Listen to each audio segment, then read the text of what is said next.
Durante o motim promovido por deputados bolsonaristas na Câmara, dois temas foram apresentados como exigência para encerrar a rebelião. O presidente da casa deveria pautar a anistia aos envolvidos no 8 de janeiro e o fim do foro privilegiado. A desobstrução da mesa diretora aconteceu após negociação, mas a questão do fim do foro privilegiado ainda é cara à extrema-direita. Mas afinal, o que é essa regra? O nome técnico é foro por prerrogativa de função. Ele determina quais os tribunais adequados para julgar crimes cometidos por autoridades públicas. No caso de presidentes e vice-presidentes, por exemplo, o caso vai direto para o STF. Ao contrário do que a expressão privilegiado pode evocar, não se trata de uma regalia, muito menos de um aval para a impunidade. No caso de Jair Bolsonaro, por exemplo, é exatamente o inverso. E é por isso que seus apoiadores exigem o fim da regra. Com isso, em vez de ir para o STF, o processo do ex-presidente iria para a primeira instância da Justiça, onde poderia encontrar terreno mais favorável. No BDF Entrevista de hoje, vamos entender em detalhes como funciona o foro por prerrogativa de função e quais seriam as implicações da mudança nessa regra. Olá, eu sou Raquel Setz, esse é o BDF Entrevista. E hoje, então, a gente vai falar sobre o foro privilegiado, um tema que gera tanta controvérsia, tanta confusão e que agora virou uma pauta central da extrema-direita brasileira. E quem vai nos orientar e ajudar a destrinchar esse universo jurídico é a Tânia Oliveira, que faz parte da coordenação executiva da Associação Brasileira de Juristas pela Democracia. Tânia, muito obrigada pela sua participação. Oi, Raquel, boa tarde. Muito obrigada pelo convite, é um prazer estar aqui. Tânia, queria começar te perguntando quando foi que o Brasil adotou o foro por prerrogativa de função? Foi na Constituição de 88 e qual o motivo dessa adoção?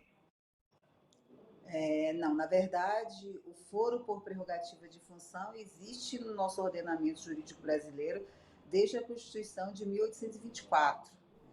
Ele sempre existiu, ele veio perpassando as constituições. É na Constituição de 1988 que ele ganha a formatação atual, como ele é aplicado hoje, mas ele já existe no ordenamento jurídico brasileiro há muito tempo. Assim, fazendo uma explicação muito objetiva, Raquel, o foro por prerrogativa de função, na verdade, visava evitar que pessoas com foro tivessem julgamentos, digamos, mais direcionados ou mais parciais. Veja, era uma forma, a gente sabe que as relações locais, elas estão muito mais sujeitas às interferências políticas. Então, o foro por prerrogativa de função era a garantia de afastar do local um julgamento exatamente para evitar essas interferências locais, sendo até redundante. Então, o julgamento pelos tribunais superiores de membros do Parlamento Federal, por exemplo, de membros de altas autoridades, evitaria as interferências mais locais. Se traria para as instâncias que estão afastadas, né? Afastadas dessas regras e desses relacionamentos locais. Então, por isso se chama foro por prerrogativa de função. E aí, enfim, com o tempo é que isso começou a ser visto de forma diferente, né? Começou-se a discutir isso como privilégio e não como prerrogativa. Era justamente o que eu ia te perguntar, quando que nasceu esse apelido, né? Foro privilegiado, e que é um apelido que acaba causando muita confusão, né? Porque você ouve privilegiado, parece que a pessoa está recebendo uma regalia, né? Está acima dos outros perante a lei. É, esse olhar, bom, em que momento exatamente surgiu isso?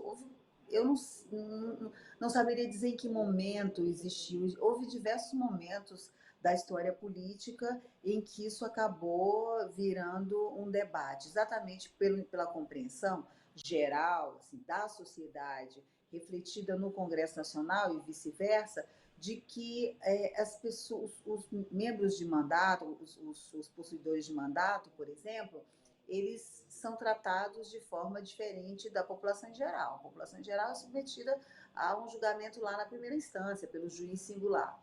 Então, as pessoas com foro, sendo submetidas já às instâncias superiores, elas teriam esse privilégio, né? Privilégio de não passar pelas outras instâncias como um cidadão comum. Então, essa discussão é curioso como na política as discussões elas vão mudando de lugar conforme a conjuntura. As mesmas pessoas hoje que questionam o foro de que chamam de privilegiado, querendo se afastar dos julgamentos que estão recebendo aqui nas instâncias superiores, são as mesmas que lá atrás defendiam a manutenção desse foro. Então, isso chega a ser curioso. Então, quando você fala de privilégio, em comparação com a sociedade em geral, né? Em comparação com o cidadão comum, que é submetido a todas as instâncias. No entanto, o cidadão comum não tem, a rigor, esse risco de se ver submetido às intempéries e às questões políticas locais, como eu disse no início. O foro por prerrogativa de função é um instrumento importante para a democracia e por quê? Ele é muito importante para a democracia, exatamente pelas questões que eu já coloquei antes. É bem importante que você tenha o tratamento devido afastado dessas relações que são absolutamente locais, que estão sujeitas a muito mais interferência, né? Você imagina o que é um juiz singular julgando o ex-presidente da República, para colocar pragmaticamente a situação fática que está colocada aí na ordem do dia, que é o motivo pelo qual segmentos políticos tentam agora dizer que são contra o chamado foro privilegiado, né? O foro por prerrogativa de função. Imagine a pressão e as possibilidades de um juiz singular, um juiz lá da primeira instância, né, de direito, julgando o ex-presidente da República. Né? Não parece fazer nenhum sentido na consideração aí da dinâmica da própria tripartição de poderes, né? E as suas respectivas responsabilidades, a responsabilidade do judiciário em julgar essas figuras que são que têm uma grande relevância, que exercem cargos que são de altíssima relevância na nossa nossa estrutura republicana. E como que fica, por exemplo, a questão de prefeitos, né? Que é uma coisa mais local. Se um prefeito supostamente comete um crime ali no exercício do cargo, ele vai ser julgado por uma instância local ou também o caso vai para uma instância superior? Não, nesse caso, eu não creio que. O que está em discussão hoje? Né? A gente precisa saber o que altera e o que não altera. Hoje, a discussão está dentro do Congresso Nacional em uma proposta de emenda à Constituição que eles estão chamando de PEC das prerrogativas. Né? Então, o que eles querem é afastar do julgamento perante o Supremo Tribunal Federal, sobretudo, aquilo que eles consideram que não deveria estar nessa esfera. Então, julgamento por opiniões, palavras e votos, o afastamento de parlamentares e restringir a hipótese de prisão cautelar, das prisões cautelares, ao que eles chamam ao que eles definem, que é definido até na legislação como crimes hediondos e afins.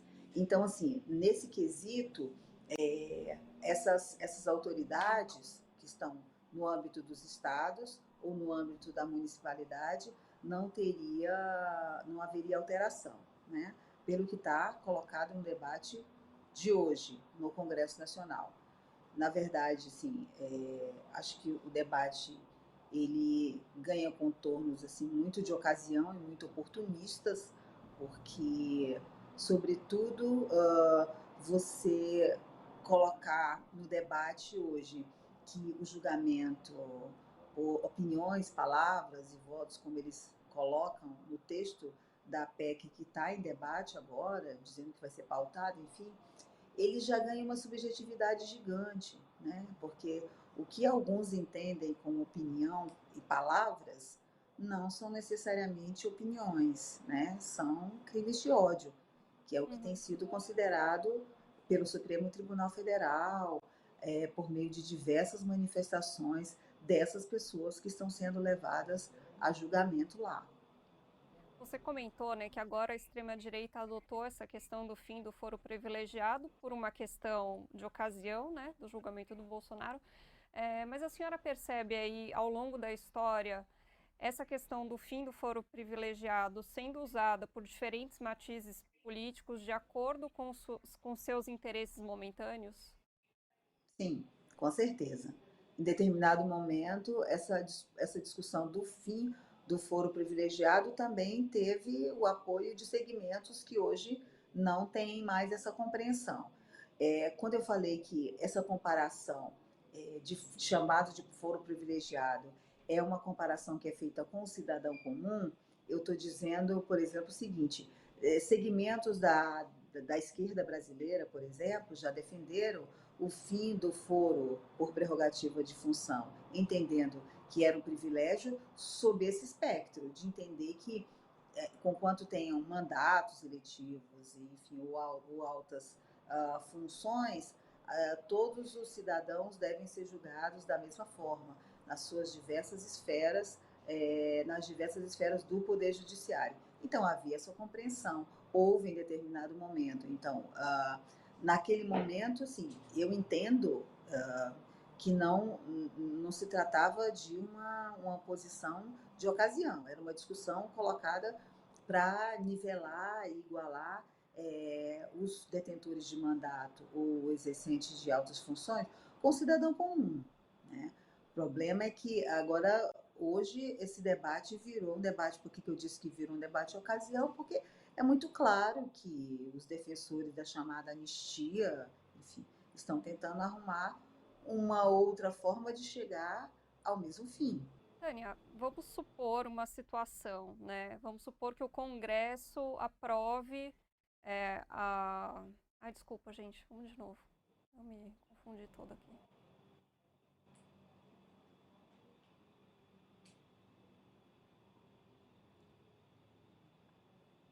Tânia, vamos imaginar então uma situação que o Congresso aprove essa proposta de emenda à Constituição e que acabe o foro por prerrogativa de função no Brasil.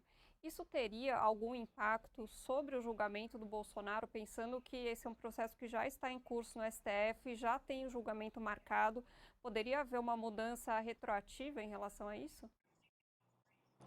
Veja, é importante compreender isso. As alterações constitucionais que são feitas, nesse caso, por emenda à Constituição, PEC, por emenda à Constituição, são feitas pelo Congresso Nacional, não tem participação do Poder Executivo, enfim. Agora, a alteração constitucional, ela, em regra, ela é feita para frente. Você não tem como ter efeitos retroativos de emendas constitucionais sobre situações que já estão dadas e consolidadas. É uma forçação de barra terrível imaginar que você vai alcançar um processo já em curso, já em fase de julgamento, por uma alteração constitucional que aconteceu posteriormente, né? Claro que isso afetaria a situação para frente de qualquer julgamento, mas não alcançaria e não deverá alcançar uma situação que esteja em andamento.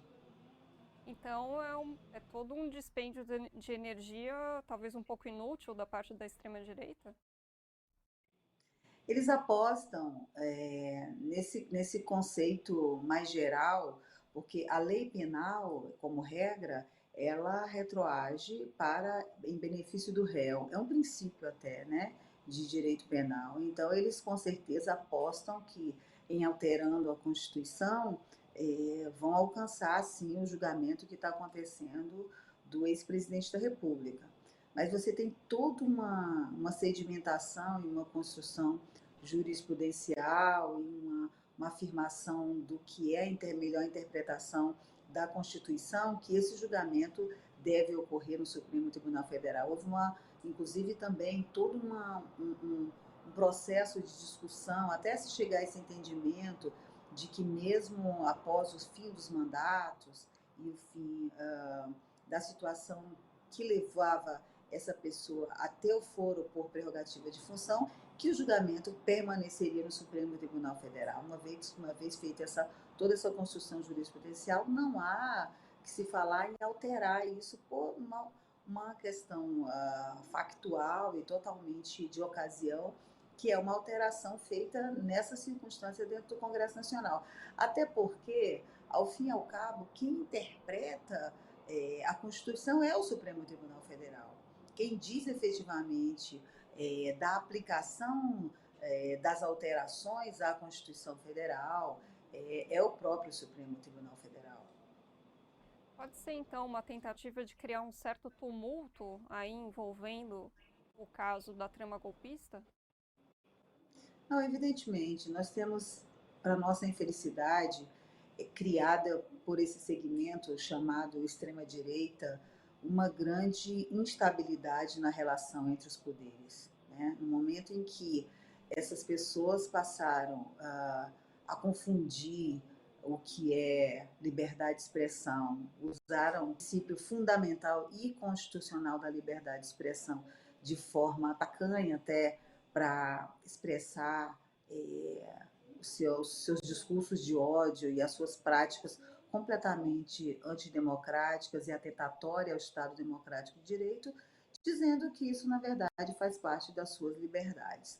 Nesse momento, criaram um grande antagonismo com aquele que faz a interpretação da Constituição, que é o Supremo Tribunal Federal. Então, desde que o ex-presidente Jair Bolsonaro já se encontrava, era o presidente da República e exercia aí diversas práticas completamente desviantes da Constituição e encontrou limitação para esse exercício, para essa tentativa de burla às normas, de burla à Constituição, foi criado um verdadeiro antagonismo com o Supremo Tribunal Federal, usando a liberdade, a constitucional liberdade de expressão, como um jargão. Isso tem essa representação dentro daqueles que são chamados bolsonaristas, né, dentro do Congresso Nacional. Os parlamentares que foram eleitos pela partido e essa frente, essa coligação que é do bolsonarismo, como se diz, né? Então, assim, essa tentativa de modificar de forma completamente distorcida a Constituição Federal tem sim, como você coloca no seu questionamento, essa intenção de subir o tom, de intensificar cada vez mais esse tensionamento que existe entre os poderes, que é como eles conseguem e entendem que devem fazer a disputa na sociedade. Uhum. É como a senhora apontou, esse embate, né, entre o Congresso, aliás, entre essas alas mais radicais de extrema direita do Congresso e o STF são muito comuns, né, se tornaram muito comuns recentemente. Essa é mais uma frente, então, de briga entre Congresso e STF, e a senhora vê aí uma tentativa quase de um ir pro tudo ou nada da parte desses parlamentares bolsonaristas? Acho que sim. Todas as ações dele, se a gente prestar atenção, ultimamente são na base do tudo ou nada. É tipo, se não vota o que eu quero, eu ocupo a mesa das casas, não deixo votar nada, aquele episódio bizarro de ocupação das mesas das duas casas legislativas. Porque uma coisa é a obstrução por bancadas que tem divergência naquilo que está sendo discutido e votado no Congresso Nacional, tem previsão regimental e é perfeitamente legítima, a obstrução legal que está no regimento. Essa ocupação de forma a não deixar que as casas legislativas funcionem é um absurdo, é totalmente antidemocrático, não permitir que a democracia legislativa se efetive porque não se vota aquilo que eles querem que seja a pauta a ser votada. Então, esse tensionamento, esse vale tudo, esse limite ele tem sido a prática da extrema-direita, né? Com direito, inclusive, como sabemos aí, de forma absurda e lamentável, a atuação da família Bolsonaro para prejudicar o nosso país com taxas, né? Indo reivindicar lá apoio ao governo norte-americano do Donald Trump para prejudicar o nosso país em nome de uma chantagem explícita para que o nosso judiciário se submeta a um desejo da família Bolsonaro, um desejo do presidente Donald Trump de parar o julgamento legítimo, né, e normal contra o ex-presidente Bolsonaro. Uhum. Agora eu queria colocar aqui mais uma situação hipotética, né? Se a gente vamos supor que não existisse, né, o foro por prerrogativa de função no Brasil. E aí o caso do Bolsonaro iria para uma primeira instância. A senhora percebe que existe aí um maior alinhamento das instâncias, primeira instância, segunda instância, com uma certa direita, uma extrema direita? Eles estão apostando nisso ou não é bem assim e também seria uma aposta arriscada? Eles estão apostando. Isso aí não tem uma resposta simples no seguinte: na hora de distribuir um processo, dependendo onde vai parar, você não sabe com que juiz vai parar, né? Não sabe, não saberia dizer. Enfim, tem todo um processamento de distribuição de processos na primeira instância, depois na segunda instância. Mas o fato é que eles acreditam certamente no imenso poder de pressão que eles exerceriam, como eu disse no início aqui, sobre um juiz singular, né, que é um juiz de primeira instância. Imagina o peso disso, de uma pessoa que vai julgar o ex-presidente Bolsonaro. E aí, independente das preferências políticas que ele tenha, independente até né, enfim, de suas, vai sofrer uma pressão gigantesca por parte desses setores, né? E com uma capacidade de resistir, de se colocar bem diferente do que tem, por exemplo, um ministro da Suprema Corte, que tem sobre si grandes holofotes e uma capacidade grande de se colocar e de resistir e não se deixar mover e não se deixar influenciar por essas pressões políticas. Ou seja, então, se não houvesse foro privilegiado, aí sim que poderia haver privilégio. Porque Mas é lógico, é evidente, então é evidente. o apelido é bem infeliz, né? É lógico. O privilégio, nesse caso, seria ser julgado nas primeiras instâncias. Seria totalmente privilégio. Além do que, eles contam com. Porque virou uma coisa de contar com a delonga, né? Com o tempo. A Uhum. gente sabe que, por motivos inúmeros, o tempo de um processo jurídico ele é longo, né? Então, de um processo judicial ele é longo. Então, eles contam também com isso, de jogar o julgamento lá para. Na verdade, eles querem que não tenha julgamento nenhum, né?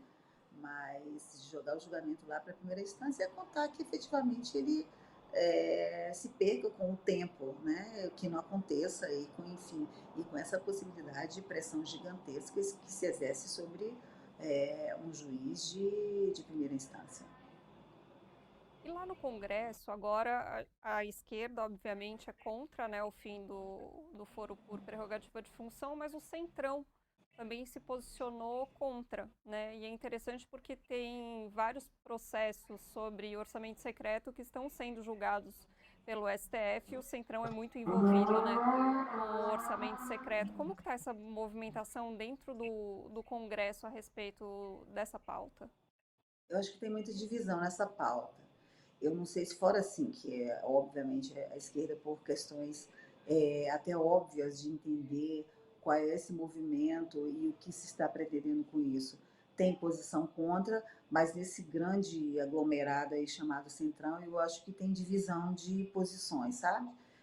Inclusive dentro dos partidos, pelo que eu tenho observado e lido, acompanhado algumas discussões aí, eu acho que tem divisões de opinião e de posicionamento dentro dos grupos, né? Não vejo de forma muito uniforme isso, posição do Centrão contra ou a favor. qual que a senhora acha que vai ser o futuro dessa pauta dentro do Congresso? Ela tem força para avançar? Eu não acredito, sinceramente, que essa pauta ela avance. Acredito que ela avança até o ponto de ser votada talvez em uma das casas legislativas, nesse caso está na Câmara dos Deputados, né? Talvez, não sei se será pautada, não creio que seja, mas se for, é, a gente precisa verificar muito como é que está esse apanhado de votos aí, né? O número de votação de uma proposta de emenda à Constituição não é pequena, não é simples, mas eu acredito que existe a possibilidade de que ela seja pautada e que, dependendo do que se construa, de acordos ou do próprio desejo aí de dirigentes, que ela possa até ser aprovada, mas até ela efetivamente ser aprovada na outra casa legislativa também, enfim, isso virá uma emenda constitucional, eu não acredito que ande. Eu acredito que a sensatez vai prevalecer no Congresso Nacional com relação a essa pauta tão absurda que ela é. Uhum. Para a senhora, essa regra, né, do foro por prerrogativa de função, poderia ser aperfeiçoada em alguns elementos? Ou como ela está hoje, ela já dá conta do recado? Como está disposto na Constituição hoje, eu acho que como está na Constituição hoje, ela responde efetivamente aquilo que foi pensado como foro por prerrogativa de função, né? Os elencados são verdadeiramente aqueles que exercem cargos ou da grande estrutura, no caso da administração pública federal, da administração pública, né, executiva, quero dizer, e também responde aquilo que são os mandatos federais, aí no caso já do Congresso Nacional. Eu acho que da forma que está colocado, ela é uma boa redação. Pensar em alteração sempre tem que ser no momento, Raquel, que não haja esse oportunismo, né? Porque aí a decisão tende a ser aí sim, para privilegiar esse ou aquele que se quer retirar desse local onde está sendo julgado, né, desse foro. Mas num momento mais tranquilo, a norma sempre pode ser aperfeiçoada. Mas eu acho que da forma como está colocado hoje, o foro por prerrogativa de função na Constituição Federal atende àquilo para o qual ele foi criado. Uhum. A questão dos deputados teve um certo vai e vem, né, de 2018 para cá. Como que está hoje o foro para os deputados? Teve um vai e vem. Houve alguns momentos em que se compreendia que com o fim dos mandatos, eles deixariam de responder na esfera do Supremo Tribunal Federal. Houve alguns momentos em que a jurisprudência determinou que, se houvesse um fato que juntasse essas pessoas ao núcleo central do crime, permaneceria no Supremo Tribunal Federal. E, por fim, ficou a decisão de que, uma vez o crime tendo sido cometido no exercício do mandato, o foro permanece no Supremo Tribunal Federal. Teve vários vai e vens, na verdade. Em alguns momentos, inclusive, houve grandes debates divergentes dentro do próprio Supremo Tribunal Federal. Mas chegou-se, então, a esse entendimento de que o foro permanece mesmo após o fim dos mandatos. Ainda tem uma discussão pendente, eu diria, e eu digo pendente porque eu acho que essa sim está carecendo de aperfeiçoamento, quando o crime, né, é cometido em um mandato anterior ao atual. Essa discussão ainda tem alguns resquícios de aperfeiçoamento no Supremo Tribunal Federal. É bem complexo, né? Quando trata assim desses cargos que podem ter vários mandatos na sequência, né? E Tânia, como que é em Exato. outros países? Você consegue dar alguns exemplos para a gente? Exemplo de outros países de quando for. Porque o foro por prerrogativa de função existe em alguns países aos moldes do que é praticado no nosso também, né? É, as pessoas mais importantes, esses cargos, são julgados em instâncias também diferenciadas do cidadão comum. Agora, essas intempéries que a gente tem aqui, aqui no Brasil, dessas alterações de interpretação pela casa e tudo, eu realmente não saberia te dizer como isso é discutido, ou tem sido alterado, ou tem sido, enfim, pautado em outros países. Não, estou pensando mais no macro mesmo, em quais países se adota o foro por prerrogativa de função e em quais países não se adota e como que isso funciona? Olha, em boa parte dos países se adota o foro por prerrogativa de função, né? Não tem os julgamentos de altas autoridades, os presidentes da República, por exemplo, em regra, nos países democráticos são feitos aquilo que corresponde às suas Supremas Cortes, como aqui no Brasil. Agora, então, pensando no macro, é isso, né? Você tem o presidente dos Estados Unidos julgado na Suprema Corte norte-americana, né?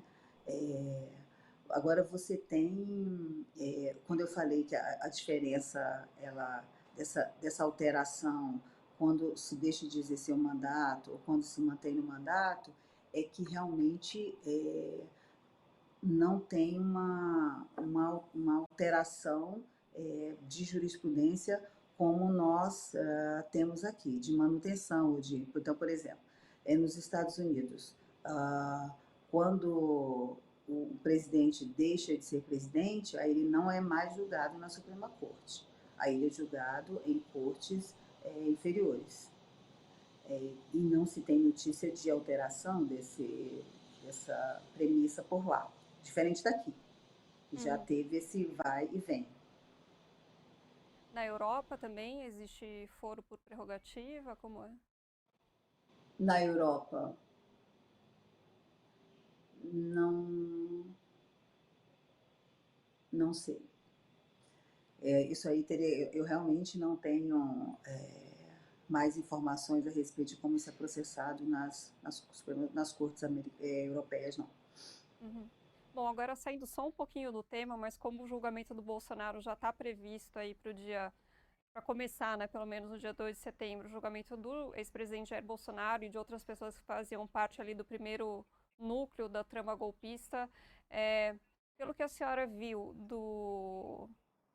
da ação do Supremo até agora, como que a senhora acha que vai se desenrolar esse julgamento por lá? Vamos lá. Acho que o Supremo Tribunal Federal tem uma ação para julgar muito sólida contra o ex-presidente Jair Bolsonaro. Toda a documentação, tudo que embasou essa ação penal vem, em primeiro lugar, de uma investigação feita desde 2021, né? Isso é colocado na própria narrativa ali da Procuradoria-Geral da República quando apresenta a denúncia. Existe uma investigação muito aprofundada da PGR, né, feita pela Polícia Federal, e toda uma demonstração como desde 2021 já havia essa intenção de praticar um golpe contra as instituições brasileiras. Essa verificação, ela começou a ser feita a partir das próprias falas do ex-presidente, que, enfim, naquele momento era o presidente da República e já falava claramente em fraude eleitoral, em a não realização das eleições em 22, e tudo isso já levou a essa investigação de que havia verdadeiramente uma intenção de não respeitar o resultado eleitoral, de criar factoides contra as urnas nas eleições. Então, essa investigação, que então ela leva anos sendo feita, possui diversos elementos que demonstram que o 8 de janeiro não foi um ato isolado de rebeldes que chegaram quebrando a Praça dos Três Poderes, sem comando, não foi nada disso. Aquilo foi o ápice de uma tentativa de criar uma instabilidade, de que o presidente eleito, Luiz Inácio Lula da Silva, equivocadamente seria criasse uma situação de chamar o artigo da Constituição para criar uma situação em que os militares pudessem, então, atuar. Eles já tinham criado todo um discurso em cima dessa possível instabilidade.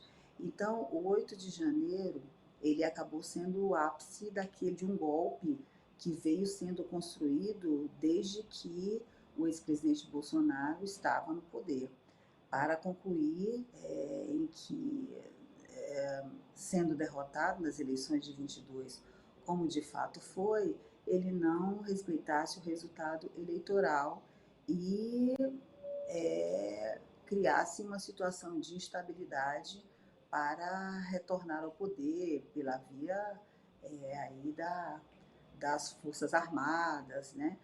Então, acho que a ação penal, ela é muito sólida, ela é muito recheada de provas que dão segurança para os ministros do Supremo Tribunal Federal julgarem, né? Julgarem com segurança de que houve realmente uma tentativa de golpe no Brasil e que o comandante dessa tentativa de golpe não é outra pessoa senão o ex-presidente Jair Bolsonaro. São muitas provas. Então, creio que o julgamento é o que se espera, acho que é o que a sociedade espera, que o resultado do julgamento seja a condenação do ex-presidente por tentativa de golpe de Estado. Uhum. E frente aí a essa expectativa, né, essa probabilidade muito grande de haver uma condenação, a senhora acredita que tanto os parlamentares bolsonaristas quanto um movimento aí de civil que ainda vai para as ruas, a gente vai ver mais tumulto no Brasil? Depende da capacidade de mobilização que eles demonstrem. Veja, o ex-presidente Bolsonaro, ele tem, de fato, na sociedade um número grande de seguidores. Isso é inexorável, isso é perceptível, não há o que se discutir quanto a isso. E os parlamentares chamados bolsonaristas, esses da extrema-direita, eles estão criando um caldo de cultura, estão tensionando e aumentando sempre o tom, exatamente para o momento do julgamento do ex-presidente Jair Bolsonaro. O tensionamento que eles estão provocando é exatamente para criar problemas para a nossa democracia, vou colocar assim de forma bem genérica, para não ser irresponsável, mas criar problemas para a nossa democracia no momento do julgamento do ex-presidente Jair Bolsonaro. Eu não sei, não saberia dizer até onde eles são capazes de chegar numa condenação, né? Veja, porque às vezes o limite entre o que é a democracia e o que é o descumprimento à Constituição, ele pode parecer tênue, ele pode parecer, mas ele de fato não é. Até porque nós temos um caso muito emblemático e muito recente. O ex-presidente Lula, ele foi submetido a um julgamento que a comunidade jurídica nacional e internacional sabe que foi um processo de lawfare. Foi um processo em que um juiz resolveu perseguir um cidadão por suas próprias convicções político-ideológicas. Tanto é assim que depois, enfim, assumiu que era político mesmo, virou ministro do presidente eleito, né? Ele tira um candidato preferido da disputa e vira ministro daquele que foi eleito. Depois virou, enfim, senador da República, assumiu que é político. Veja bem, mas o presidente Lula, ele se submeteu ao Poder Judiciário. Ele efetivamente se submeteu ao Poder Judiciário, sabendo que estava sendo vítima de lawfare, que era um processo ivado de nulidades, de aberrações, sem qualquer prova. Ele passou 580 dias preso, porque ele se submeteu ao Poder Judiciário. Então, a manifestação que os apoiadores do presidente Lula fizeram durante todo o tempo em que ele esteve preso, assim como fizeram durante o momento em que ele foi submetido à prisão, lá em São Bernardo, em nenhum momento burlou as regras da nossa Constituição, mesmo da nossa legislação, porque ele se submeteu ao sistema. O que os apoiadores do ex-presidente Jair Bolsonaro querem é uma burla ao sistema, é uma burla à Constituição. Eles não querem aceitar o julgamento ao qual ele está sendo legitimamente submetido. E aí vale todo tipo de ameaça e manifestação. É uma coisa completamente fora dos parâmetros jurídicos e constitucionais. Então, eu não sei, efetivamente, duvido que alguém saiba dizer até onde eles são capazes de chegar. Veja, se eles são capazes de submeter o nosso país a taxações absurdas dos Estados Unidos, né, essa chantagem afetando as relações internacionais, afetando a nossa economia, eu não sei do que eles podem ser capazes de fazer diante de uma condenação. Mas a resposta ao 8 de janeiro, ela foi também a prova de que a nossa democracia ela é forte, ela é firme. A união dos três poderes contra aquilo que aconteceu no 8 de janeiro e o respaldo para que a democracia e a normalidade se restabelecesse foram provas de que a nossa democracia é forte. Então, acredito que, embora não saiba do que são capazes, mas a nossa democracia vai sobreviver, vai resistir e vai se manter. É isso então, Tânia. Muito obrigada aqui pelas informações que você trouxe. Eu super te agradeço aqui a oportunidade, Raquel, e desejo aí um bom trabalho para vocês. Obrigada. Obrigada, e a gente segue acompanhando aí todo o julgamento da trama golpista. Obrigada, Tânia. Tchau, tchau. Obrigada. Esse foi o BDF Entrevista, de segunda a sexta, tem sempre programa novo às 7 da noite. Dá para ver na Rede TVT e no YouTube do Brasil de Fato. E também dá para ouvir na Rádio Brasil de Fato 98.9, só que aí é um pouquinho mais tarde, às 9 da noite. Até a próxima, tchau!